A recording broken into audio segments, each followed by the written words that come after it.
नमस्कार मित्रों। बहुत अजीब व गरीब स्थितियों में इस तरह का एक इवेंट किताब खाना ने आयोजित किया है। इस समय डर सब तरफ है और unfortunately the city in which I live is perhaps the worst hit by this pandemic. तो डर सब तरफ है और डर हम एक नेगेटिव इमोशन की तरह जानते हैं। हमें लगता है कि डर एक ऐसी चीज़ है जो आपको पैरालाइज कर देती है, आपको क्रिपल कर देती है, आपको बहुत कुछ आपकी ऊर्जा सोख लेती है। लेकिन हमारे ही एक कवि ने कहा है और बहुत खूब कहा है कि भय भी शक्ति देता है। भय की भी कुछ अपनी एक पॉजिटिविटी है। तो अपनी बात शुरू करते हुए, अपनी कविता को शुरू करते हुए मैं सबसे पहले एक ऐसी ही कविता आपको सुना रहा हूं जो कि डर की ही बात करती है, लेकिन वो डर की बात इस तरह से नहीं करती कि डर आपको केवल ख़त्म ही करता है, बल्कि वो इस तरह से भी करती है कि डर में आपको पुनर्जीवित करने की भी सामर्थ्य है। इस कविता का शीर्षक है अंत में मेरे पास। अंत में मेरे पास कुछ भय बचे, अंत में मेरे पास कुछ भय बचे। एक भय अंधेरे का था, एक आकाश में चमकती बिजली का, एक भय रात में इमली के पेड़ को देखने का, एक भय पिता का भी था, एक भय पिता का भी था प्रेम में गुथा हुआ, एक भय मोहल्ले की उस भिखारी का था सांझ ढले जिसकी पुकार थरथरा देती थी। गणित की कक्षा का भय इससे थोड़ा अलग था और इसके आसपास ही था लालटेन के उजास में दीवार पर परछाइयों का। इस भयाकीर्ण जीवन में ये सब एक विपन्न जीवन के विपन्न भय थे। यथाक्रम आना ही था विकट भयों को भी, पर वे गुजर गए बिजली के खंभों की तरह, त्रास की खराश देकर बिला गए धीरे धीरे। अंत में मेरे पास कुछ चितकबरे भय बचे। अपनी दीनता में अनन्य मन की डिबिया में सहेजे हुए ये छू देते हैं जब तब संजीवन उंगलियों से, और मेरे दोनों हिस्से फिर जुड़ जाते हैं। तो ये कविता थी अंत में मेरे पास। और अब मैं जो आपको कविता सुना रहा हूं वो है जगह। एक संकुल संसार में जो चला गया वह अपने पीछे छोड़कर नहीं गया कोई खाली जगह। एक संकुल संसार में जो चला गया वह अपने पीछे छोड़कर नहीं गया कोई खाली जगह। उसी की जगह खाली रही, उसी की जगह खाली रही जो अब तक नहीं आया। बनी हुई जगहें ईर्ष्या से देखती हैं, बनी हुई जगहें ईर्ष्या से देखती हैं किस तरह अनुपस्थिति बुनती है एक जगह जो प्रतीक्षा करती है। बहुत शुक्रिया। और इसी के साथ अब मैं एक आपको ऐसी कविता सुनाता हूं जिसका पहले मैं इंग्लिश ट्रांसलेशन पढ़ूंगा जो शिव किशोर तिवारी जी ने किया है, और उसके बाद मैं उसको हिंदी मूल में पढ़ूंगा। Now a body would have caused a splash, now a body would have caused a splash, but it was a shadow that fell into the well noiselessly, invisible except to that one person who was really looking Then he turned to leave without a word and without his shadow. कूदती जो देह तो होती कोई आवाज, कूदती जो देह तो होती कोई आवाज, पर एक परछाई गिरी है इस कुएं में निशब्द, सिर्फ उसको दिखती है, देखता है जो लौट जाता है बिना परछाई के चुपचाप। ये कविता है अचानक रात में। अचानक रात में कोई टिटहरी बोलने लगे, बोलने लगे यह तो तुम कह रहे हो, पर वह बोल रही है या गा रही है या चीख रही है या रो रही है या खुश हो रही है, यह तुम कुछ नहीं जानते। तुम तो रात के सन्नाटे में एक आवाज सुन रहे हो जिसका व्याकरण तुम्हारी पहुंच से परे है।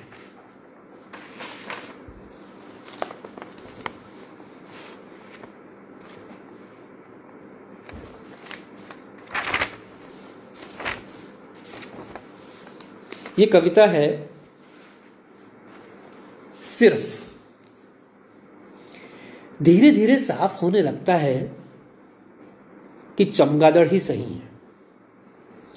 धीरे धीरे साफ होने लगता है कि चमगादड़ ही सही है। एक उलट पलट दुनिया में परिप्रेक्ष्य सिर्फ उन्हीं के पास है। चीजों के अपनी जगहों से हटते जाने के विषय में सिर्फ उन्हीं के पास है प्रामाणिक जानकारी। सिर्फ वे ही जानते हैं शीर्षासन का अर्थ। अपनी व्यग्र फड़फड़ाहट में हवा को तितर बितर करते हुए बेचैन आत्माओं की तरह वे किसी भी सेन से घुस आते हैं कमरों में, मंडराते हैं सिरों पर, फिर वे निकल जाते हैं अचानक अलग अलग दिशाओं से बनाए गए अनेक गति वलय अपने पीछे छोड़ते हुए। वे अपनी हताशा में लटके हुए दिखाई देते हैं, जैसे कमजोर आंखों से पढ़ रहे हों क्षितिज पर लिखा हुआ कुछ साफ साफ।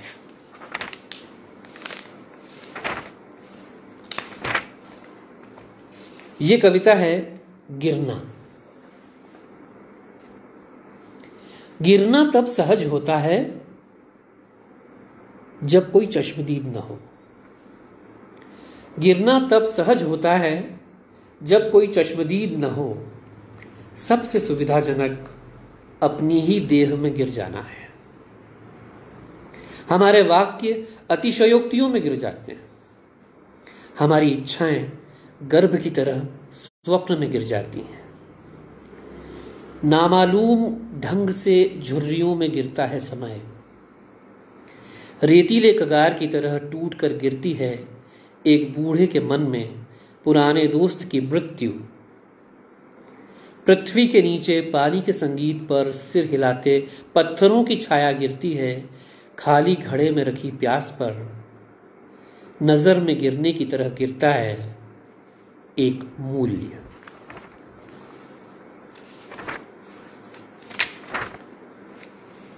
ये कविता है आवाज।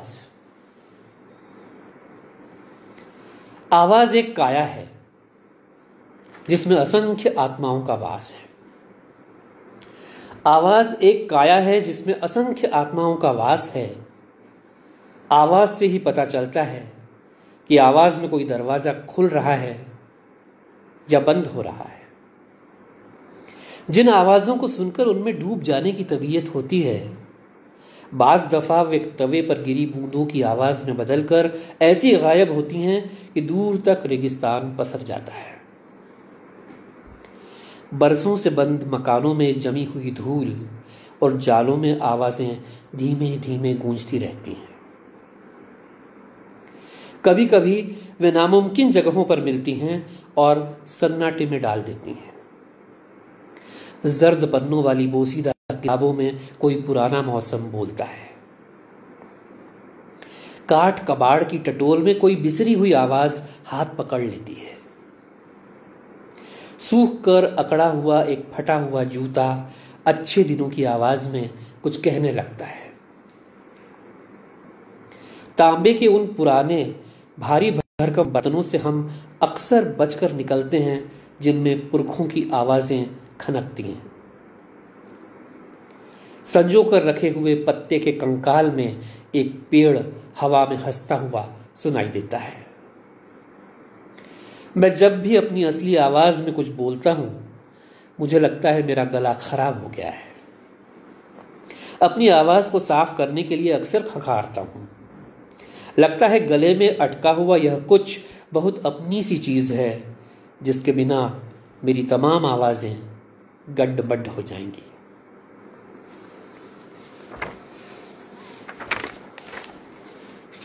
अश्विनी जी, मुझे बता दीजिएगा कि कब गायत्री जी के लिए मुझे जगह छोड़नी है।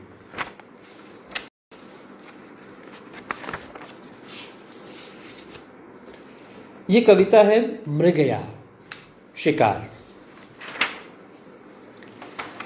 तो इसका पहले मैं इंग्लिश ट्रांसलेशन पढ़ रहा हूं जो कि अपर्णा अनेकवर्णा, जो खुद बहुत अच्छी कवि हैं, उन्होंने किया है। The Hunt.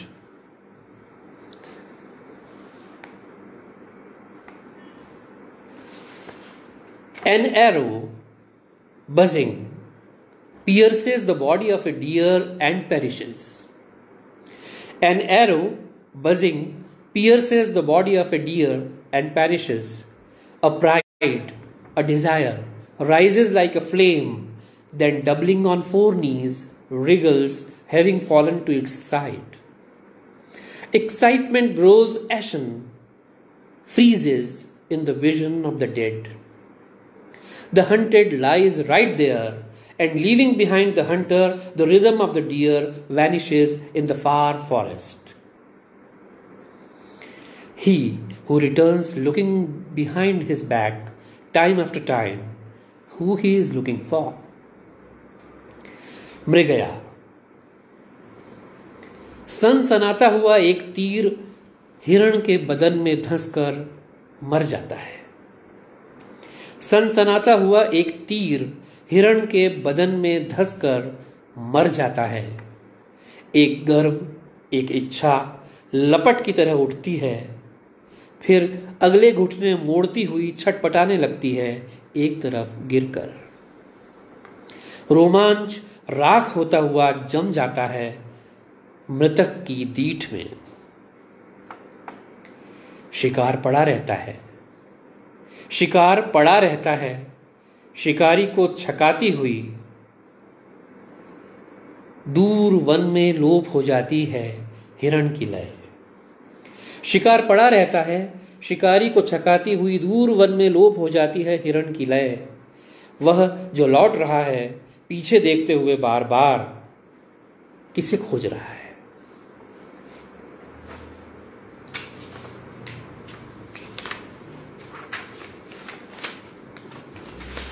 ये कविता है एक डरते डरते।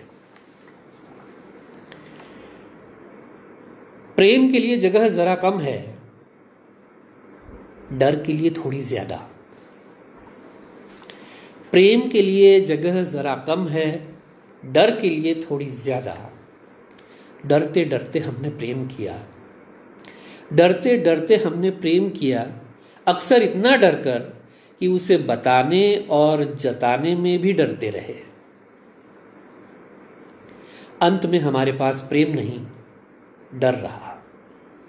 अंत में हमारे पास प्रेम नहीं, डर रहा। अंत में हमने इस डर से ही प्रेम किया।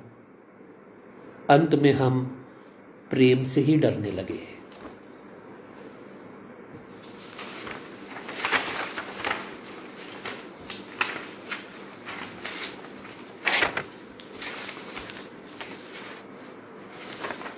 ये कविता है न्यूनतम के सुनसान में।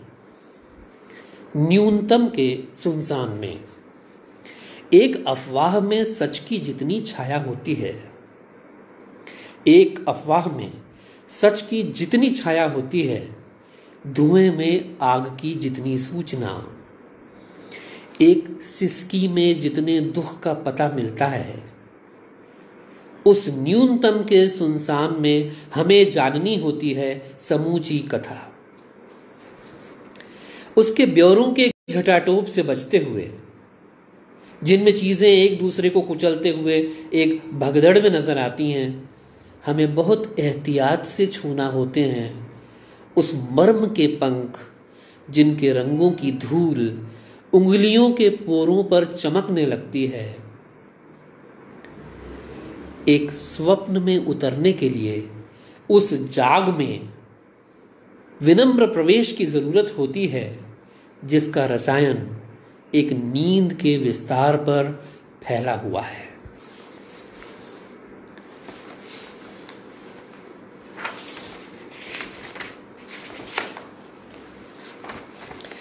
यह नदी दोनों तरफ बह रही है। यह नदी दोनों तरफ बह रही है। तुम जिस तरफ देखते रहोगे बह जाओगे उसी तरफ। देखते रहना ही बह जाना है। देखते रहना ही बह जाना है। अक्सर देखने वालों के दो हिस्से हो जाते हैं, एक साथ अलग अलग दिशाओं में बहते हुए। अक्सर देखने वालों के दो हिस्से हो जाते हैं, एक साथ अलग अलग दिशाओं में बहते हुए। उनका आधा हमेशा अपने दूसरे आधे की तलाश में होता है। उनका आधा हमेशा अपने दूसरे आधे की तलाश में होता है। दो अधूरेपन विपरीत दिशाओं में बहते हुए एक दूसरे को खोजते रहते हैं। समुद्र इस नदी का इंतजार करता रह जाता है।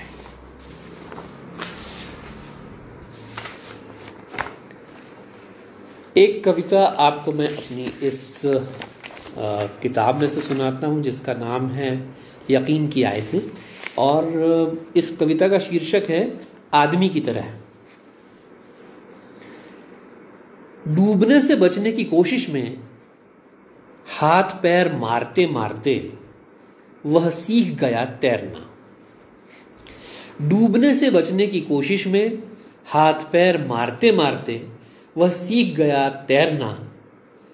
और जब सीख गया तो तैरते तैरते ऐसे तैरने लगा कि अचंभा होने लगा कि वह आदमी है या मछली। और जब सीख गया तो तैरते तैरते ऐसे तैरने लगा कि अचंभा होने लगा कि वह आदमी है कि मछली। यहां तक कि खुद उसे भी लगने लगा कि पानी में जाते ही उसमें समा जाती हैं असंख्य मछलियों की व्यग्रता और चपलता। लेकिन मछलियां आदमी नहीं होती। लेकिन मछलियां आदमी नहीं होती और पानी के स्वभाव के बारे में वे मछलियों की तरह जानती हैं। इस बात का पता उसे तब चला जब वह मछलियों की तरह तैरते हुए वहां जा पहुंचा जहां जाना नहीं था। मछलियां देखती रहीं उसे आदमी की तरह डूबते हुए।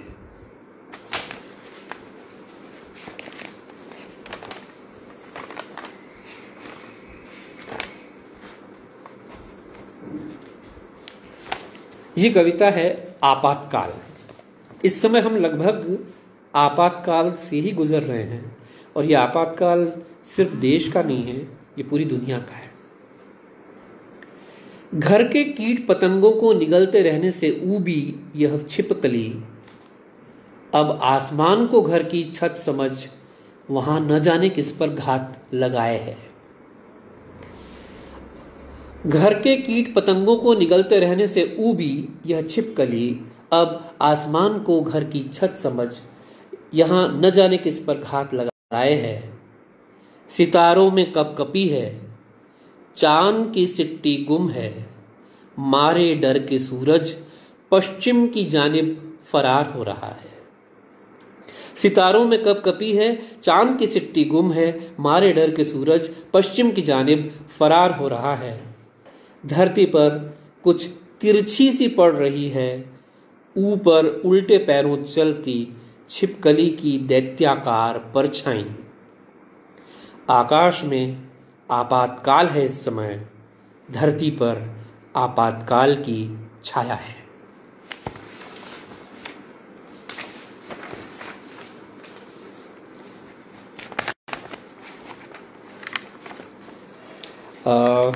मैंने अश्विनी से पहले पूछा है कि अगर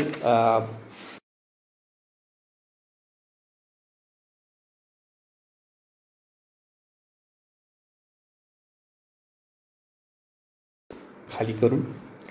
एक कविता है यह, अभिज्ञान। अभिज्ञान, नॉलेज। हमें पता होता है, हमें पता होता है हम कहां हंसते हैं और कैसे, हम कहां क्या कहते हैं और कैसे, किस किस का जिक्र छिड़ते ही कौन सी सुरंग में धंसते हुए किस खंडहर से निकले हैं और कैसे। श्मशान और प्रेम के बाद की विरक्ति हमें मृत्यु और शैया से पहले ही पता होती है। श्मशान और प्रेम के बाद की विरक्ति हमें मृत्यु और शैया से पहले ही पता होती है। निष्प्रयोजन टहलते हुए जमीन पर चिड़िया के फूटे अंडे देखकर हमें न दुख होता है न विस्मय। हम एक लंबी सांस तक नहीं छोड़ते। हमें पता होता है कब बंद हो जाएगा दिखाई देना, हम कब गूंगे हो जाएंगे और कैसे, कब हम आने वाले दिन की जेरोक्स कॉपी आज की दराज से निकाल लेंगे, कब हम सुख के बारे में सोचेंगे और सोचे हुए सुख से ऊबेंगे कैसे। हमें पता होता है प्रत्याशित के समुद्र पर एक थकी हुई चिड़िया की तरह हम कब तक उड़ेंगे और गिरेंगे कैसे। बहुत बहुत शुक्रिया किताब खाना का, मानसी का और अश्विनी भाई का, जिन्होंने इतनी खूबसूरती से इस पूरे इवेंट को क्यूरेट किया और इसमें इतनी आवाज़ों को जगह दी जो अलग अलग हैं, मुख्तलिफ हैं, विविध हैं, और जो एक प्लूरलिटी ऑफ पोइटिक वॉइसेस है वो हमको इस पूरे अनुभव से हम तक पहुंची। बहुत बहुत शुक्रिया।